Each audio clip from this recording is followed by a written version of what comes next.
Podcaster and former ESPN contributor Pablo Torre did the reporting. He joins us now live. It's nice to welcome you to our program.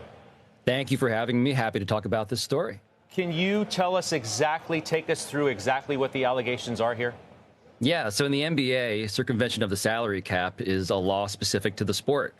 In the NBA, lots of things are uncapped, meaning you could be, for instance, the 7th or 6th richest person in the world, as Steve Ballmer is, the owner of the Clippers, of course, the richest sports owner in the world. You can spend on anything. You could pay for the Intuit Dome, his masterpiece made in his own image of an arena using fully private money, no public money, which is a credit to Steve Ballmer. You could have a front office of executives that is an uncapped roster of people, and that's all fine. But the players themselves, of course, are governed by a salary cap. There are limits. There's a cap on spending that all teams must abide by. And for Steve Ballmer, a hardcore basketball fan, he knows this, I am told, was frustrated by it.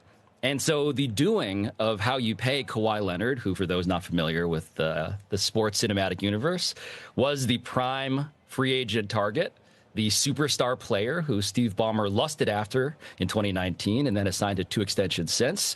What I'm reporting is that the way that he got to circumvent the salary cap is by paying him $28 million through a company called Aspiration.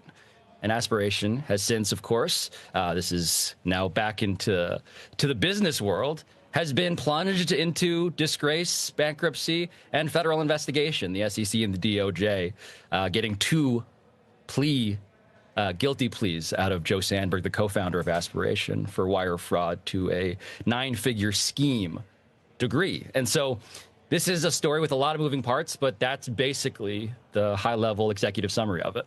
I guess for a CNBC audience, and Mr. Ballmer himself is a guest on this network from time to time, the obvious question is, what did Mr. Ballmer know and when did he know it? I heard you in a different interview say that you had 3,000 pages of documents and 7 sources.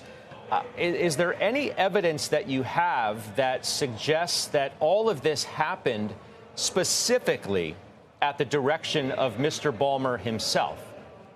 Well, I think the question is a bit of an IQ test, right? So the contract that Kawhi Leonard had signed was for a no-show job. He had to do, it turns out, per the terms of the contract, which we acquired, which was signed and executed by Kawhi Leonard, he didn't have to do anything to actually promote the Clippers. There were various contractual outs in the paperwork.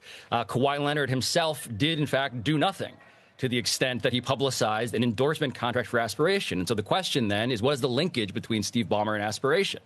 The linkage has to be, I think, fairly considered in the context of Aspiration signing a 23-year, $300 million sponsorship agreement with the Clippers. Furthermore, I think you have to take it in the context of Steve Ballmer putting, per our reporting and our documentation, $50 million of his own money into Aspiration months before a $28 million no-show deal for Kawhi Leonard was signed by Aspiration. I think you also have to look into the emails that we acquired, in which it becomes clear that Steve Ballmer used the Intuit Dome and his connections to the founders of the company for the business development of Aspiration. I think you also have to consider, on top of all of that, the fact that when it comes to how Steve Ballmer runs the LA Clippers, he runs it, again, in his own image. He measured the distance between the toilets in the building. He was somebody who was a micromanager when it came to basketball because he's a true basketball fan, a hardcore basketball fan. And so do we have an email that says from Steve Ballmer, please use this to circumvent the salary cap? No, but we have is 7 sources, including one on tape, who attests that when they inquired as to why a no-show deal, which was, by the way, the largest endorsement deal that Aspiration signed, more than 4 times larger than every celebrity endorsement combined, that's Leonardo DiCaprio, that's Robert Downey Jr., that's Drake. When they asked, why are we doing this for a guy who's doing nothing for us, they were told in no uncertain terms, it's to circumvent the salary cap for Steve Ballmer.